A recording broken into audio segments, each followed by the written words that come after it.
Welcome back to your channel. My name is Brad, and I've been talking to myself for the last 15 minutes all by myself with the camera turned off. So, round number 7, sweet tea in my hand.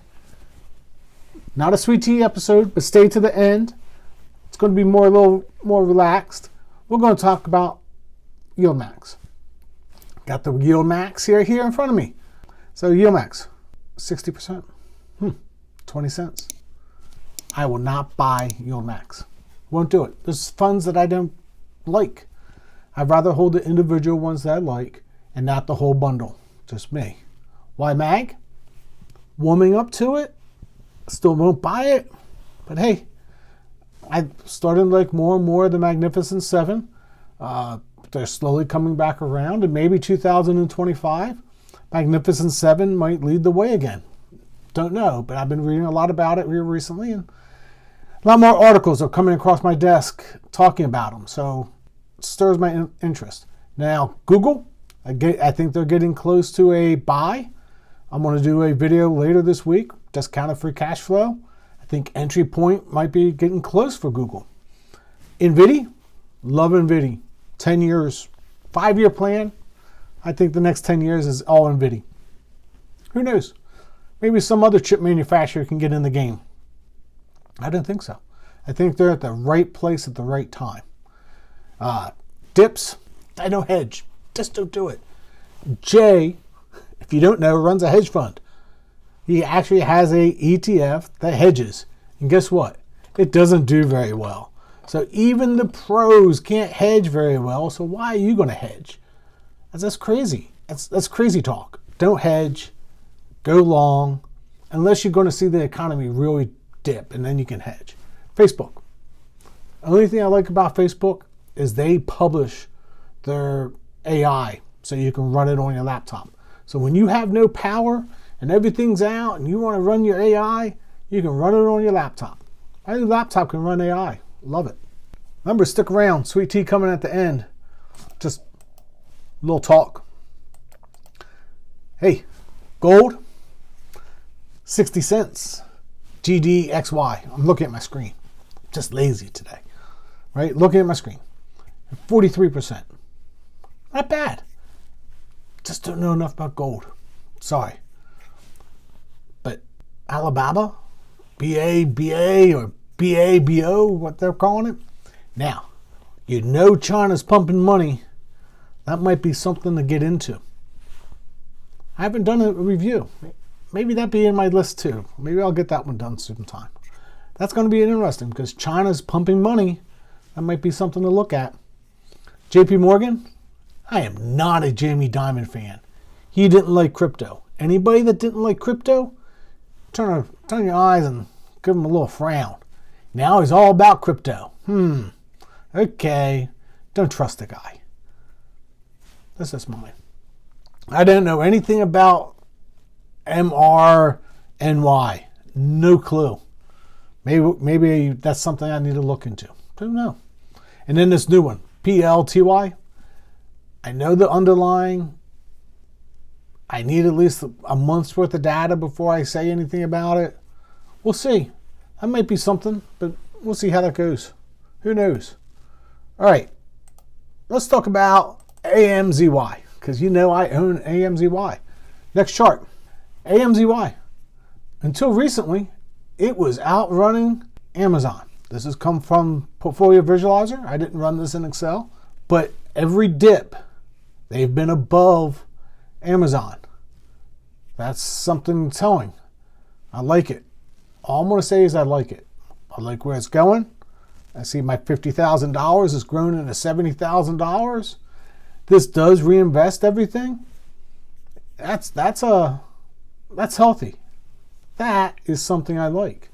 Anyway, I just thought I'd throw that out. Little AMZY. You know, catch those dips. I still think it's very close to a good buy right now. Anything under $200, I'm a buyer. Just throw it out. I think my dollars was $200. So now that I went out to AMZY, I looked at where their strikes and calls were at. And hey, they sold another little call this week, midweek, right at the money. grab a few cents. I'm okay with it. It was small. It's the second green line that you have to worry about. You don't want to get past the second green line and get stuck in the middle. Just my thought. Or you just shoot right up. But shooting right up, I don't see that happening this week. So get to MSTY. So they went past the first strike. They sold another one out there. It's even farther out there. It's so far out there, it can't even show up on my chart because it's like 225. So, okay, we passed the first one, but hey, they got a second one out there.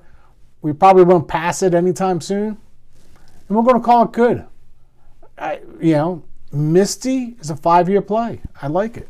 I like MSTY. All right, and we'll see how one plays out. Really good.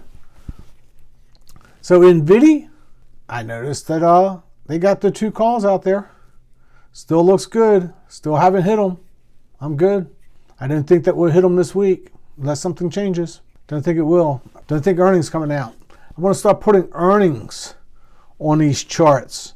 Remind me when the next earnings is going to be, because that'll be able to help us to see when we come up to earnings time. So the next one is TSLY. Notice that they've changed around TSLY a little bit.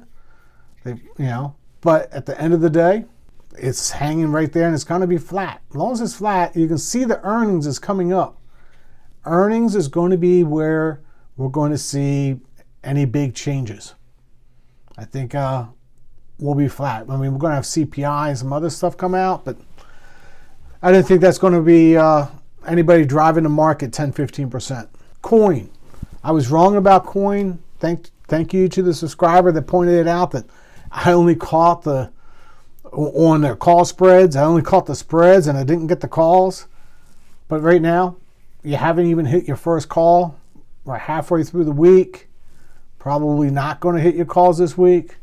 But it's right around that 164 mark, and that was my discounted free cash flow. So, hey, I think you're sitting pretty. It's going to be earnings. Let's see how these earnings come up, and that's going to be when hopefully they do some spreads and make the money, and hopefully we have a big run. Love to see that get back up into the 200, 220 for everybody, and maybe that will help some with the NAV. Really appreciate it. That is my Yieldmax midweek roundup. So let's talk about Roundhill real quick. So some people caught it. Some people caught that I have a $500,000 portfolio. And I just sat there and I watched that CEO make some comments, didn't answer the questions, and I didn't have my gut feeling said, get out while you're ahead. So I got out. And you know what? If you stayed in, that's fine. It is clearly a winning portfolio. Clearly a winning portfolio. It's doing awesome. But you can't lie. You can't lie. You just can't. You shouldn't lie. And I didn't know if the guy was lying. I just think the guy didn't know. And if you're the CEO, you need to know. And he even admitted that people have been asking about RDTE. He should have came prepared. I think there was a viewer that made a comment like that. He should have came prepared. He should have known. He should have known that we're going to start talking about rolling. That's not the first time that roll question's been asked, and this time he really didn't have an answer. So anyway, hey, all those funds went to my $500,000 portfolio. That $500,000 portfolio with NEOS and SPY-T and GIAX, that and FEPI and AIPI, did a whole video on it. That is now fully funded, 100% funded. I was thinking I was going to fund it through the distributions. Why wait? I still have left over from selling this. So everything's fully funded. That's still my picks as of right now. I'm going to let it run and see how it goes. Now, if you watch Armchair Income, Armchair Income, and Armchair Insider, he sold his SFAL. I think it's a little early to be selling SFAL. I don't think they're going to be still paying 15%, but the email I got is he sold his SVOL. So I'm not jumping ship yet. I think SVOL is still going to be my long-term portfolio. I like that 15%. But as any good investor, I'm reading a book, CLOs. I've read some of the stuff that he's written before. Right? I listened to his podcast. Good podcaster. I'm going to do hopefully a CLO basic this week. I mean, there's a CLO right now, if you're dripping at NAV, that's paying 20%. 20% payer on a CLO dripping at NAV. Why is it not in your portfolio? That's the question. Well, what's a CLO? Actually, I know what a CLO is. Just how do I explain it to everybody? That's why I bought the book, read through it. It's pretty good. I'm going to draw everything out and I'll explain a CLO to you, and then I explain some of these funds to you, which ones I'm getting into. I already had a couple, right? So that's going well, and we'll see how that works out for us, right? Because total diversification, right? Still keeping my SVOL, even though Armchair bailed out on us. TLTW. I had that on a stop loss. It got stopped out. I still was profitable. So that's another whole conversation. If you get into some of these funds and you have a theory and you're running that theory and it's working well, I mean, I could have done the same thing with Roundhill. I could have put them on stop losses. I could have took them on take profits. So when they got up to a certain profit range, take profits. Could have done the same thing. You always have to take a little bit of money off the table from these. Now, my long-term portfolio, $500,000, that's all funded. NEOS funds, I'll probably do another NEOS video coming up soon. All right? So I got a bunch of stuff coming up. I only have so much time. Somebody asked about another fund. Look, I post a video. I got 5 hours of comments to go through. If I didn't have any comments, no, that's true. Because all the comments are important, because there is so much I learn from the comments. Really, I do learn a lot from the comments. It makes me think. Some of you guys are really smart. I mean, I just throw it out there. I thought I was smart. Some of the comments are really making me think, going, But I think my $500,000 portfolio is the right funds right now. At least I'm going to let them run for at least 6 months, if not longer. My whole game plan is those are the funds until I find something better. I looked at iSpy. I really did. I went back and I looked at iSpy. I even said that earlier this week. I looked at iSpy again. It's a good fund. It's a good fund. I just don't know. Just don't know. I don't think iSpy is going to get back on the list, but it might. Now, I think one thing I need to do, and I'm going to just run this in probably Portfolio Visualizer and pick all the S&P funds and backtest them all and just show you every single fund. And then you can pick which ones you want. Go through them. I think there's a bunch of good ones out there. I don't think you can go wrong with many of them. Now, I will say, JP Morgan, not telling you the calls and putting in an ELN and then not telling you who's holding those ELNs, no, just not for me. Could be for you. JEPQ, there's some OGs out there, right? There's the QILD thing, not for me. Sorry, that is not my style of investing. It might be for you. It's not for me. It's all good.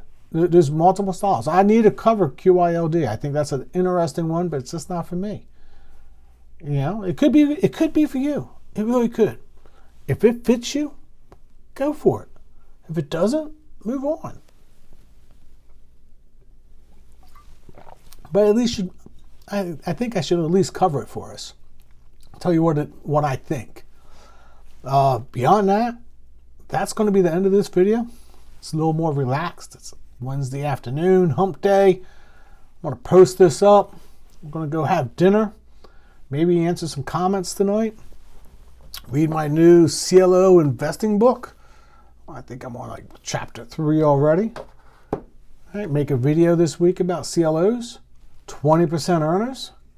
Yeah, 20% earners, and they're not tied to the S&P 500 or stocks. How about that? Gotta love it. Diversification. Until next time, God bless.